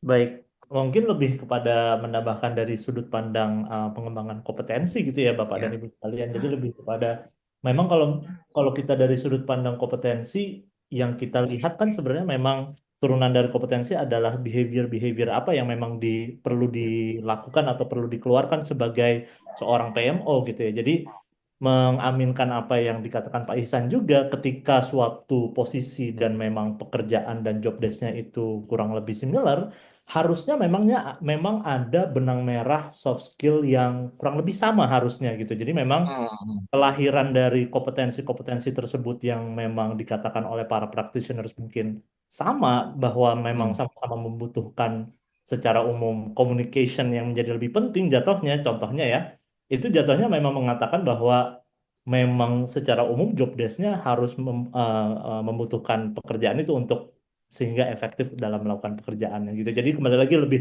kepada melihat apakah job desk-nya kurang lebih sama atau enggak. Ketika ada perbedaan sedikit mungkin itu akan beralih kepada skill-skill yang lain gitu. Tapi nampaknya so far dari job desk yang ada memang terdapat benang merah soft skill yang memang menjadi lebih penting. Mungkin tambahannya itu aja dari segi pengembangan kompetensi yang mungkin kenapa itu menjadi muncul seperti itu, Pak. Baik, Terima kasih terima kasih. Mas Haji. Terima kasih Mas Aji. Terima kasih Mas. Mungkin nanti sedikit tambahan buat saya ya Mas Aji dan Mas Bayu. Jadi salah satu pengalaman saya pribadi ya, mungkin Mas Bayu juga punya pengalaman yang kurang lebih sama dan kawan-kawan yang lain juga. Waktu saya sebagai apa namanya kita nih saya terutama sebagai seorang project manager, gaya berbicara kita kan lebih ke arah ini ya, lebih ke arah instruktif gitu ya. Artinya ini kita punya plan, get this plan done gitu kan ya. Jadi lebih ke apa namanya, ke fast based communication gitu ya. Sedangkan pada saat kita masuk ke ranah PMO, kita kan nggak bisa lagi berkomunikasi seperti itu. Kita berbicara dengan apa namanya, dengan manajemen yang mungkin konteksnya lebih strategis dan lebih sebutlah lebih business sensitif gitu loh. Di mana itu tantangan tersendiri loh buat saya gitu. Yang tadinya kita berbicara apa sih namanya, ya gimana ya, top down ya teman-teman tahu ya gitu. Apa namanya, get it done ya. Tapi begitu kita berbicara dengan itu susah. Meyakinkan apa namanya, meyakinkan grassroots dengan meyakinkan senior management itu menurut Ya, kacamata saya dua hal yang berbeda gitu. benar. Sehingga mungkin nanti konteks strategiknya Mas Aji bisa sedikit menambahkan gitu ya. Karena ini terkait dengan pertanyaannya Pak Ketua nih ya, Pak Salah nih gitu. Terima kasih Mas Bayu. Mungkin saya masuk ke Terima pertanyaannya kasih. Mas Wisnu ya. Ini menarik Mas Wisnu ya. Tadi terkait dengan standarisasi itu Mas gitu. Ada pro dan kontraknya nih. Pro-nya gini. Pro-nya enaknya kita punya semacam dengan adanya value ring ya. Saya apa namanya, merefer dengan standar yang sebelumnya, sebelum sebelum PMO standard ini keluar gitu, yang baru keluar. Intinya adalah oh kita standarnya itu adalah berangkat dari business requirement gitu ya. Dari business requirement itu nanti dipetakan dengan apa yang dimiliki oleh kita gitu. Jadi value ring itu kan lebih ngelihat apa yang dibutuhkan dengan apa yang kita miliki. Jadi dari situ kita bisa memetakan mungkin ada yang quick win, ada yang long mid term dan ada juga yang long term. Nah, itu di satu sisi menurut saya advantage-nya. Eh, Menurut saya, sekali lagi ini subjektif ya Mas Wisnu, ada juga disadvantage-nya. Mengapa demikian? Karena pintunya dibuka lebar kan gitu. Begitu itu dibuka lebar, mungkin setiap orang punya kebutuhan yang beda-beda. Dan kita nggak bisa melakukan benchmark gitu loh. Jadi misalnya tempatnya Mas Wisnu sekarang gitu, misalnya mau di benchmark dengan tempatnya Mas sebutlah Pak Tri dari Pegadaian gitu, atau Mas Bayu dari perusahaan yang sekarang. Bisa jadi itu nggak apple to apple. Akibatnya apa? Belum tentu apa yang dimiliki oleh Mas Wisnu itu applicable di tempatnya Mas Bayu. Dan sebaliknya, apa di tempatnya Mas Bayu belum tentu applicable di Mas Wisnu. Dan itu mungkin akan create problem sendiri tuh. Karena kita merasa bahwa kayaknya, oh ini nggak ada yang ini ya, nggak ada solusi yang istilahnya apa namanya, pragmatis gitu loh. Supaya kita bisa melakukan hal itu. Jadi sepertinya dengan adanya value ring ini, tapi ini kritik saya gitu ya, dengan adanya value ring itu seakan-akan we need to reinvent the wheel gitu. Karena kita berangkat dari kebutuhan kita, kebutuhan organisasi, dan kebutuhan organisasi itu saya pastikan berbeda-beda Mas gitu loh. Ditambah lagi satu variabelnya gitu loh. Mungkin Bu Dr. Dominic nanti bisa bisa menambahkan juga gitu, bahwa ada konteks kultur di situ, kultur dari organisasinya, kultur dari apa namanya, mungkin orangnya juga gitu ya, yang akhirnya membuat apa namanya, pengaruhnya atau variabelnya bertambah banyak gitu. Contoh misalnya, kita punya sebutlah mengadopsi satu cara dari negara X gitu. Begitu masuk ke Indonesia, negara X itu dengan asumsi bahwa oh ini kayaknya applicable nih gitu dengan model yang kayak gini di tempat kita. Itu bisa bisa jadi tidak terlalu berfungsi secara efektif di tempat kita karena ada faktor kultur tadi gitu. Kita nggak bisa melakukan itu gitu misalnya. Contoh misalnya nggak usah ini aja deh ya, ada organisasi yang mungkin menyatakan misalnya konteks speak up gitu, konteks transparansi dan lain sebagainya. Bisa jadi di tempat di kita mungkin belum belum bisa atau belum teraplikasi dengan baik. Sehingga customization ini menurut saya memang penting, harus dilakukan. Tapi begini, eh, saya sih pendapat saya pribadi, kita tidak harus reinvent the wheel gitu. Kita tidak harus berangkat dari awal, tapi paling tidak mencoba untuk melakukan itu tadi benchmark terhadap industri-industri yang sejenis dengan skala sejenis gitu. Nah, di sini saya lihat peran penting dari PMO Indonesia gitu. Kenapa? Karena ini kan para ahlinya bergabung di sini gitu ya, apa namanya, praktisi dan lain sebagainya. Nggak perlu jauh-jauh untuk berbicara antara satu dan yang lain. Dan mungkin dari situ bisa bisa melihat atau menjahit antara apa namanya needs dengan apa namanya dengan capabilities gitu, supaya kita nggak perlu lagi melihat apa namanya, perkembangan gitu ya. Jadi kalau misalnya kita segala sesuatu mulainya dari bawah, dari scratch sama sekali, kita ngomongin organisasi aja nih Mas ya, belum ngomongin si kompetensi orangnya gitu, ngembangin kompetensi orang itu beda lagi tuh.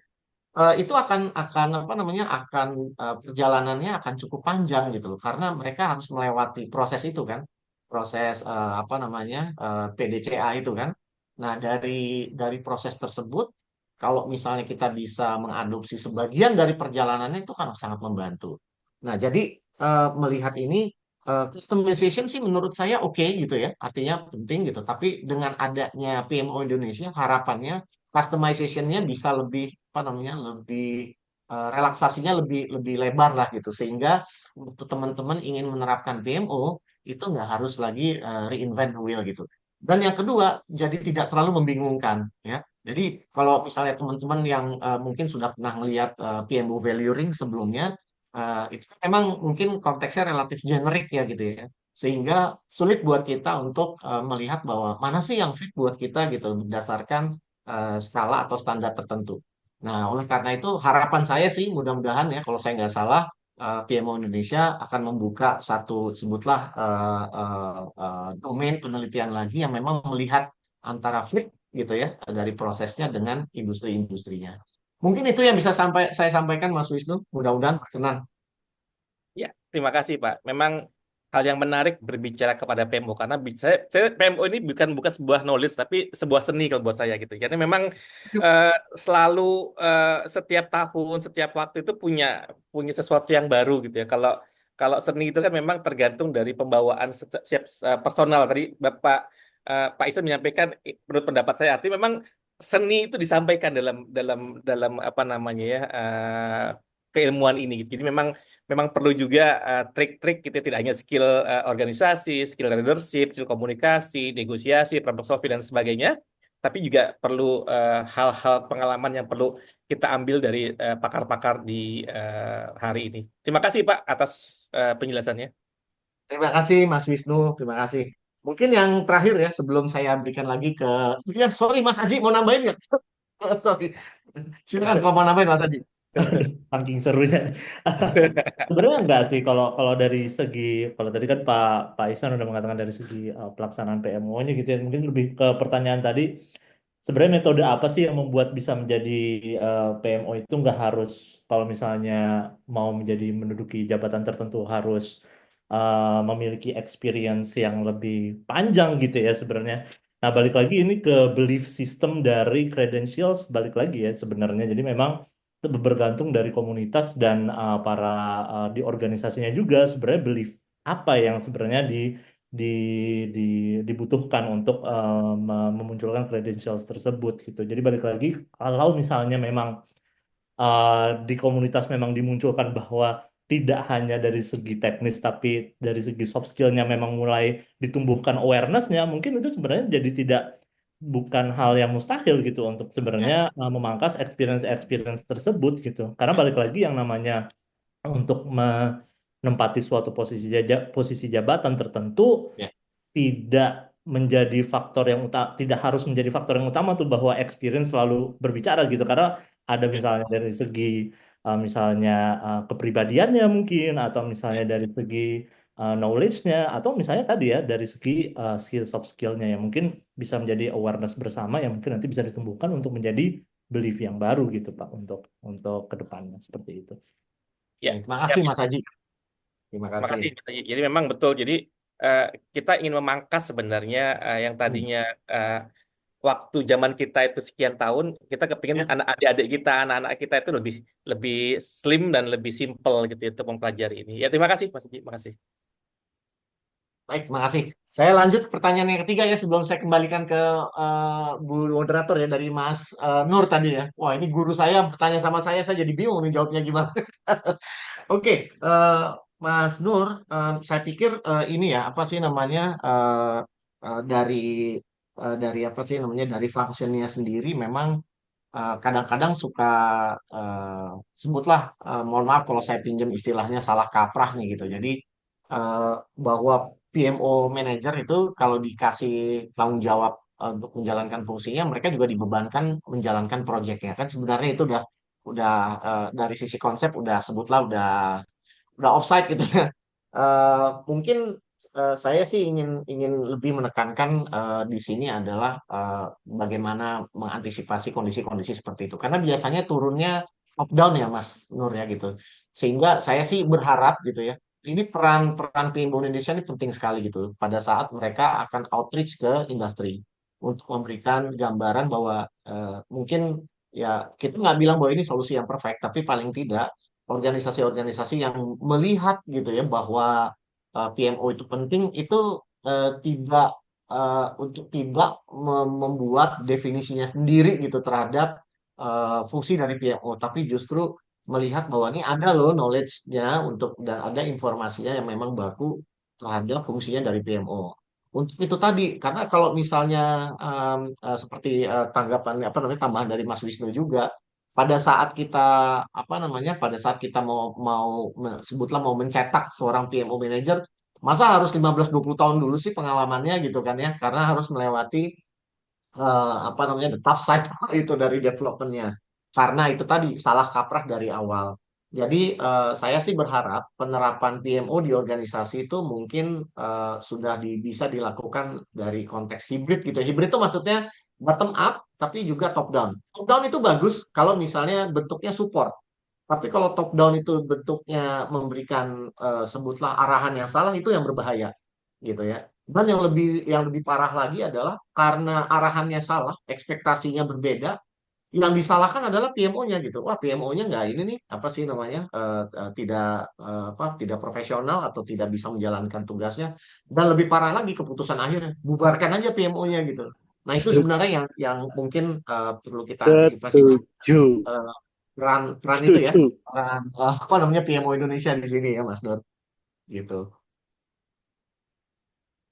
Mudah-mudahan menjawab pertanyaannya Mas Nur.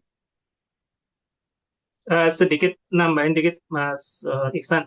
Nggak, tadi Monggo. pertanyaannya ke arah mungkin di kita PMO sekarang sudah mulai banyak dikenal di perusahaan ya, tapi walaupun PMI sudah mengeluarkan istilah program manager ini sebagai Mas Iksan yang sudah certified program manager nih. Jadi perbandingan antara PMO manager dengan program manager Mas Iksan. Jadi khususnya Oke. kalau kita bicara PMO manajernya adalah yang direktif, yang PMO direktif kan dia membawai Ya, project manager juga gitu kan. Nah, ya, saya ya. ingin lihat kira-kira dari sisi soft skill ya kalau kira-kira ada spesifik ini nggak gitu. Kalau menurut saya sih karena konsepnya lebih ke arah need ya, seharusnya sih sama ya. Nanti mungkin Mas Aji bisa menekankan. Tapi saya menarik nih, ada itu tadi antara program manager dengan si PMO manajernya. Nah gini, boleh sedikit saya memetakan ke salah satu ini ya Mas ya, ke salah satu penerapannya di salah satu perusahaan multinational company ya. Mohon maaf saya nggak izin, saya nggak menyebutkan namanya. Eh, ada yang menerapkan PMO function itu sebagai PMO direktif. Tapi menariknya adalah mereka hanya sebagai hosting dari si resource pool-nya gitu. Jadi PMO-nya itu memiliki PM-PM yang memang apa namanya menjalankan tugasnya gitu. Jadi fungsi direktifnya bukan turun dari PMO-nya gitu, tapi justru ke menurunkan otoritasnya tuh ke si PM-PM-nya. PM-PM-nya lah yang punya otoritasnya gitu. Jadi direktifnya tuh lebih ke arah bahwa mereka punya apa ya, punya bagian atau portion dari eh, sebutlah dari performance gitu ya atau dari benefit yang digulirkan oleh si project itu karena mereka punya komponen resource-nya. Tapi pada pelaksanaannya sebenarnya PMO manajernya nggak punya itu gitu ya. Jadi di KPI-nya sendiri itu tidak terkait spesifik terhadap projectnya. Dengan kata lain nih, misalnya kalau program manajernya itu kebetulan misalnya apa project-projectnya perform semua, itu porsinya di sana 80% mungkin di PMO head-nya gitu atau PMO manajernya hanya 20% gitu. Tetapi pada saat misalnya managing resource pool-nya ya dia punya punya apa namanya punya porsi yang lebih besar bahkan tidak ada di sisi program manajernya gitu. Jadi penerapan program manager di apa namanya dan PMO manager di multinational company mungkin berbeda gitu ya dari praktek yang saya lihat. Itu Mas Nur. Oke, terima kasih Mas. Sama-sama Mas Nur. Saya kembalikan ke Ibu moderator. Ya, terima kasih untuk penjelasannya, pencerahannya ya, para pemateri 1 dan 2. Selanjutnya adalah 3 pertanyaan kedua. Sudah ada Pak Sahlani, ada siapa lagi nih? Bisa open mic, ada Pak Ilham, ada TIS ini, Pak siapa ya? TIS singkatan. Silakan Pak Sahlani. Ya, terima kasih Bu Dominik. Sebenarnya pertanyaan saya ingin melihat konteks dari penelitiannya, Pak Iksan. Jadi Ya. apakah di dalam penelitian yang Oke. dilakukan itu mencakup program manajemen dan juga portfolio manajemen? Karena Ya. dari pembukaannya kita melihat hanya dikatakan PMO, ya. Karena Ya. PMO punya banyak meaning, P-nya bisa project, bisa program, bisa portfolio. Nah, apakah di dalam penelitian yang dilakukan ini memang mengkhususkan untuk project management office, apa juga terbuka untuk mereka yang sudah mempraktekkan program maupun portfolio management? Itu aja Oke. Pak Ihsan.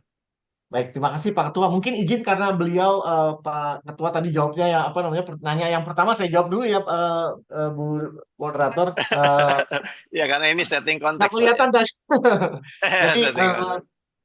ke pertanyaan Pak Ketua, eh, kalau misalnya ini ya Pak Ketua ya, maksudnya peneliti itu apa namanya eh, bisa mengatakan itu salah tapi nggak boleh bohong gitu.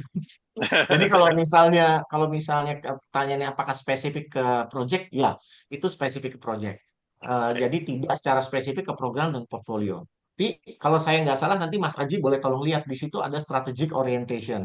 Nah mungkin kalau misalnya Pak Ketua apa merefer ke strategic orientation sendiri, sebenarnya konteks proyeknya mungkin lebih sedikit ya Pak Ketua ya dibandingkan program dan portofolio gitu. Karena kalau kita bicara strategic orientation sendiri kan mungkin lebih ke arah benefit atau value fulfillment gitu. Sehingga secara apa secara konklusif memang tidak secara spesifik ke program maupun ke portofolio. Tapi kami menyinggung strategic objektifnya begitu. Mungkin Mas Aji boleh nambahin untuk ini hasil Ya, penelitiannya.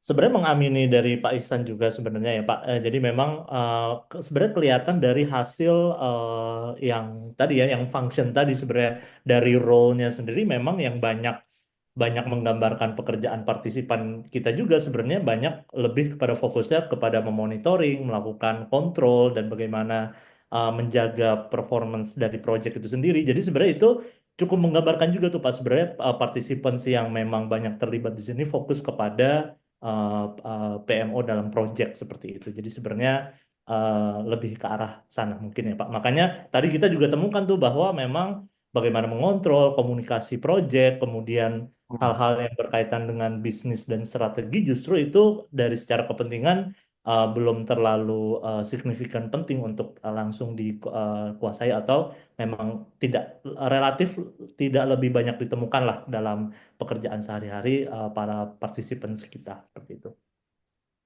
Baik, Oke, terima kalau di kasih Mas dalam Aji. demografi penelitian ditangkap juga nggak role respondennya? Apakah dia eh, role-nya saat ini sebagai project manager atau PMO leader atau dia Oh, kok nggak sebagai salah ada ya Mas program Aji ya? ada? Kalau saya nggak salah, cuman di PPT-nya Kalau ditampilin atau tidak, iya, saya lupa. kalau nggak salah Kalau di ada Pak, karena kita datanya ada juga ya, data melihat, mentahnya ada ya Mas Aji ya? kalau nggak salah ada, karena kita juga melihat sebenarnya beliau-beliau dari partisipan juga berada di sedang terlibat di project apa gitu ya, kita tanya juga, karena kan kita bisa melihat industrinya, karena itu berkaitan juga dengan keterlibatan PMO-nya project di bidang apa, seperti itu. Mungkin Baik, kita perlu lihat balik lagi datanya Ya, sebenarnya, ya, tapi betul, betul. kita Baik. susulkan Pak Ketua, kita susulkan. Baik, baik. Ya, karena kita bisa ngelihat Ya, apa ya, namanya cakupan dari ya, mereka yang betul, betul. sudah berpengalaman itu di proyek kah, di program kah, atau di... Betul. Siap, siap Pak Ketua. Baik, Oke. terima kasih. Mungkin kita kembalikan dulu ke Ibu moderator ya Bu. Silakan Silakan. Bu moderator. Kebetulan penanya kedua lagi di jalan, tidak bisa open mic, jadi di sini saya bacakan kepada para pemateri. Penelitian yang dipaparkan, apakah lebih ke arah resource qualification bagi Oke. Indonesia atau deliverable seorang PMO di Indonesia? Kemudian, jika dimappingkan terhadap metode research PMO VR, value ring tadi, benefit dan function yang dari PMO GA tadi, apakah bisa disandingkan? Demikian. Saya usul kalau boleh pertanyaan yang pertama terkait resource qualification Mas Aji yang jawab, saya yang kedua ya Mas Aji ya. Silakan Mas Aji.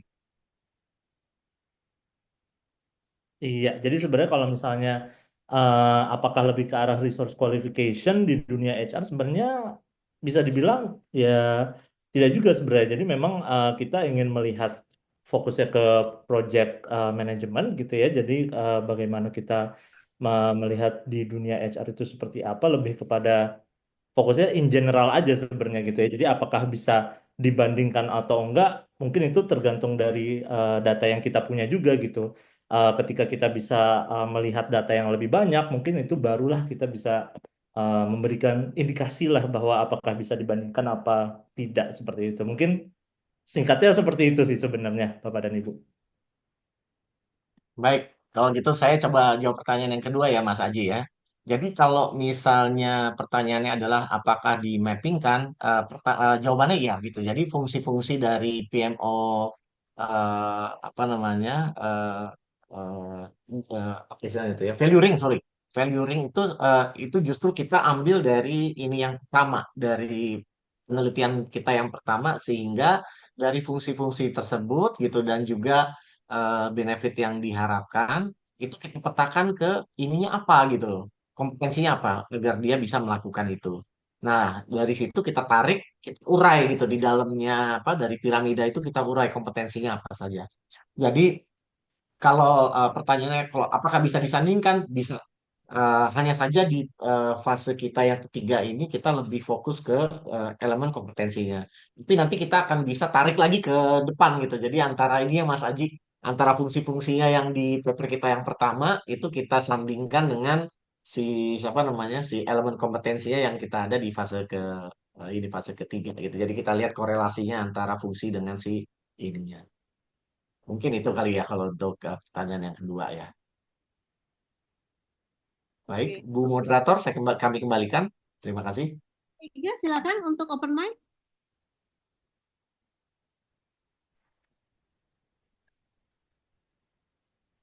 Selamat malam, Pak Isan, Mas Haji. Selamat malam. Iya, apa kabar Pak Isan? Baik-baik. Waduh, Mas Adit ini Iya, pakarnya ini nih. siap, siap, siap. Silakan, Pak silakan Mas Isan, Adit. Mas Haji, izin nanya. Mungkin tadi pertanyaannya udah aku tulis di chat. Jadi poinnya gini sih Pak, kan kita tahu, sama-sama tahu bahwa PMO kan jenisnya banyak gitu ya tadi.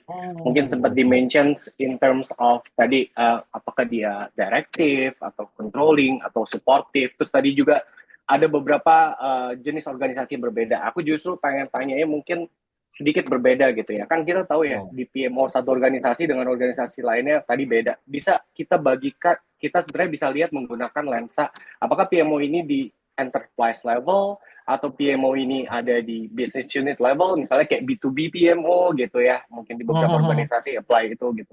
Atau mungkin di some organizations itu punya PMO, misalnya kita building warehouse kan ada project PMO-nya atau ya, ya, program ya. PMO-nya.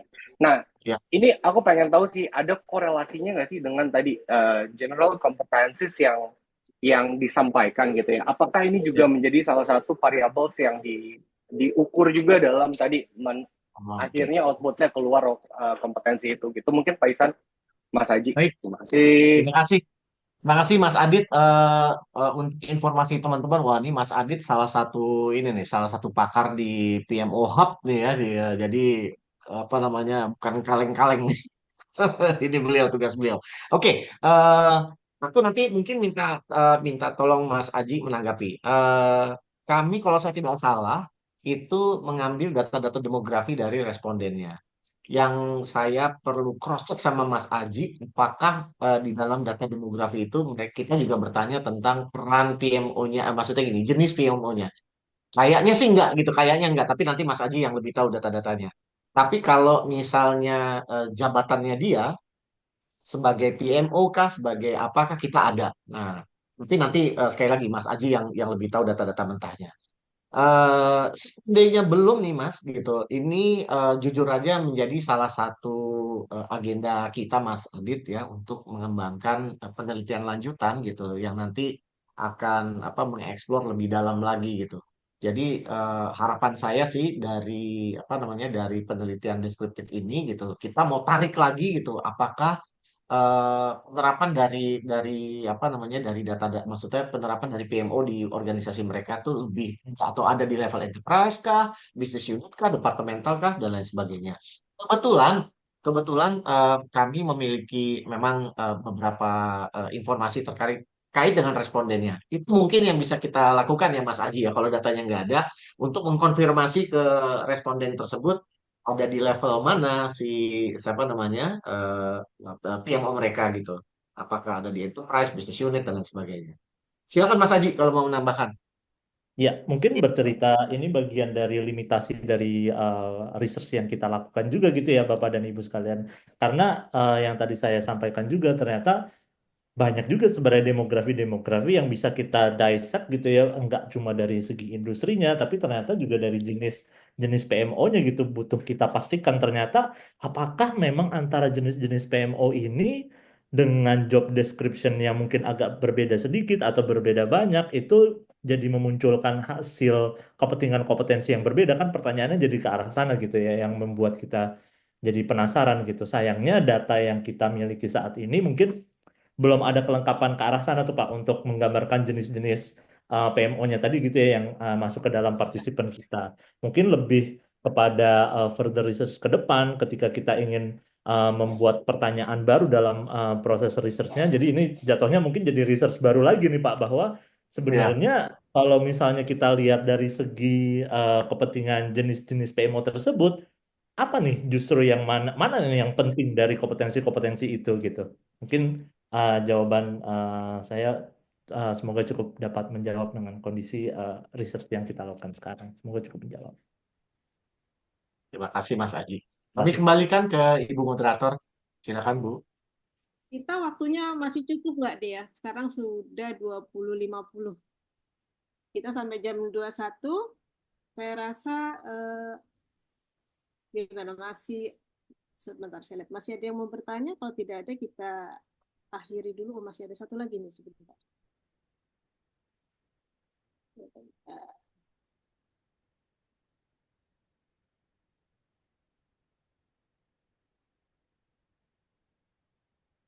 Pak Muhammad Ilham Fauzi. Apakah sudah bisa open mic? Ada satu lagi penanya, kayaknya yang lain sudah terjawab. Oke.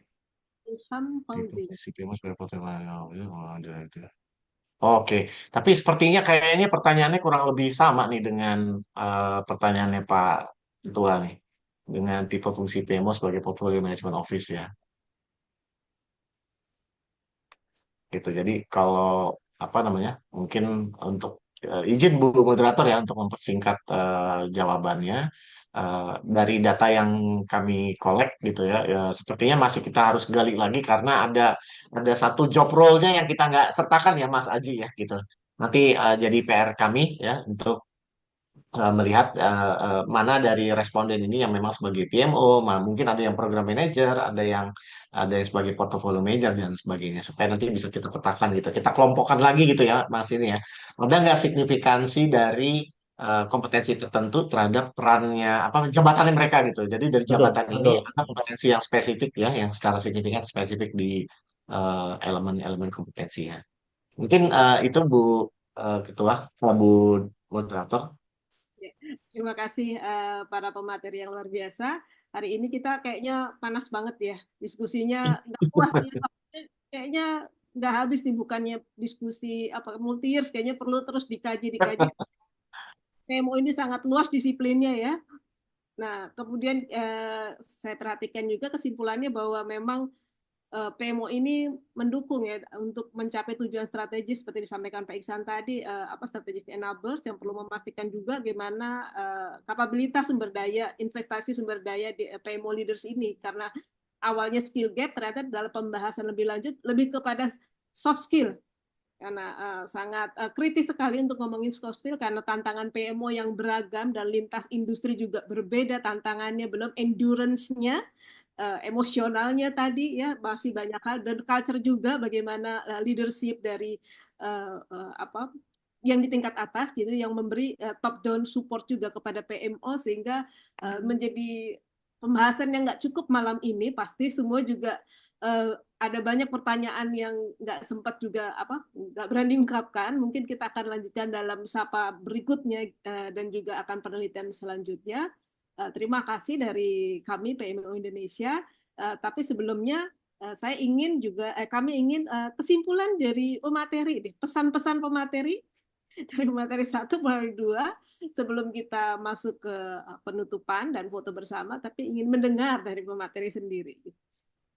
Baik, mungkin nanti Mas Aji nambahkan ya. Jadi kawan-kawan, sekali lagi bahwa riset fase 3 ini sebenarnya masih riset awal ya gitu. Jadi perjalanan riset ini masih sebutlah masih cukup panjang. Dan ini nantinya akan dilanjutkan Bu Moderator Pak Ketua ya dengan penelitian lanjutannya dari PMO Indonesia. Jadi stay tune ya, akan ada apa sih namanya, akan ada sebutlah riset susulan yang jauh bisa memberikan manfaatnya kepada para praktisi PMO di Indonesia, terutama anggotanya PMO Indonesia. Monggo Mas Haji. Baik, mungkin sedikit menambahkan aja, kembali lagi ini merupakan salah satu milestone gitu ya Pak, yang ingin kita championingkan. Kita ingin mengingatkan lagi sebenarnya dari hasil-hasil research ini masih banyak dan masih jauh banyak sekali yang perlu kita explore gitu ya, untuk kita perhatikan lebih lagi dari segi akademik, dan kita butuhkan untuk nanti tentunya menjadi output yang bisa digunakan bersama oleh komunitas PMO nanti gitu. Itu aja mungkin. Terima kasih. Terima Terima kasih Mas kasih. Haji. Terima kasih Pak Iksan, Mas Aji, dan semua partisipan malam ini yang telah berkontribusi, berkolaborasi. Semoga kita dapat terus berkolaborasi dan memberikan pembelajaran yang lebih lanjut, lebih baik untuk PMO di Indonesia dan SDM unggul di Indonesia. Selanjutnya, kami dari PMO Indonesia memberikan penghargaan atau mengucapkan banyak terima kasih kepada para pemateri dengan memberikan sertifikat virtual kepada Bapak Dr. Muhammad Iksan. Terima kasih Bapak Ibu Moderator terutama, terima kasih.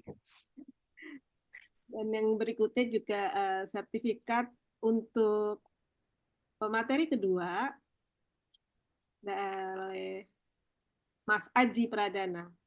Terima kasih Bapak dan Ibu semua. Ya, sebelum ditutup, kami juga mohon teman-teman untuk mengisi feedback agar kami dapat memberikan yang terbaik dan terus berkembang, berkolaborasi bersama semua praktisi, profesional, akademisi, dan pembelajar PMO di Indonesia. Mohon untuk mengisi. Selanjutnya, jika memerlukan sertifikat, dapat memesan dengan mengklik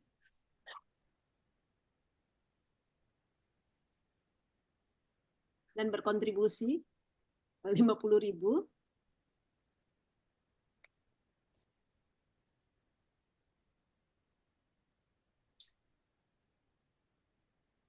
Ya, selanjutnya kita masuk ke foto bersama. Mungkin kita beri applause dulu buat para pemateri, Bu. Iya, betul. Terima kasih Pak Ketua. Terima kasih. Pak Haji Pradana. Terima kasih. Terima kasih banyak Bapak dan Ibu semua. Ya, terima kasih pencerahannya luar biasa dari Pak Iksan dan Mas Aji. Kita tunggu riset-riset selanjutnya dan kita siap berkolaborasi untuk pengembangan yang lebih baik. Selanjutnya kita foto bersama ya. Ya. Siapa apa Baik, mau Bapak. Iya, terima kasih Ibu. Ya, mulai. Untuk foto bersama saya ambil alih ya. Saya komandoin. Jadi mohon Bapak Ibu untuk open cam-nya. Ya, silakan Bapak Ibu, jangan malu-malu ya. Ntar kita upload di LinkedIn nih. Ya, di PMO Indonesia kita punya salam kolaborasi ya Bapak Ibu. Jadi kalau yang baru join nih, kita punya salam kolaborasi ya. Kalau yang belum tahu, ini saya jari nih. Jadi tangan kiri kita nih ke arah kanan ya. Ini di bawah. Kemudian yang tangan ke atas. Nah, bentuknya seperti ini. Sebelah kanan di bagian atas menunjukkan ke kiri, ke arah kiri. Kayak gitu. Ya. Coba, yuk kita latihan dulu nih. Ayo Pak Pak Angger. Silakan Pak, coba dulu Pak. Kita punya salam kolaborasi di PMO Indonesia. Pak Tris Ya. di mana itu Pak Tris? Di rumah Pak, di rumah. Oh, di rumah. Ayo teman-teman di DTO yang mau foto bersama, silakan. Oke ya. Oke. Saya hitung. Pak Binsar mana nggak open cam Pak Binsar? Ayo. Pak Binsar open cam. Oke ya. Siap? Tuh mundur ya. Jalan Pak. 3, 2, 1. Ini halaman pertama dulu. Oke. Oke, selanjutnya halaman kedua. Yuk, tetap diam ya, jaga posisinya ya. Kita posisinya. Tahan terus. Tahan napas. Tahan napas. Lanjut lagi. Ya, terakhir, halaman terakhir. Oke. Ya. Sudah. Terima kasih banyak Bapak Ibu semuanya. Oke, baik. Terima kasih. Terima kasih semuanya. Terima kasih Bapak Ibu, selamat malam. Terima kasih Bapak Ibu semuanya. Terima kasih Pak Iksan, Pak Haji. Terima kasih semuanya, Pak Ketua. Terima kasih. Terima kasih, Mas Haji. Pak Iksan, Mas Haji. Terima kasih Bu Dominik. Pak Salani, thank you semua. Sama-sama, terima kasih. Sehat Pak Salani. Bu Dominika. Thank you Pak Salani. Sama-sama Pak Ferry. Terima kasih Bu. Terima kasih Pak Salani.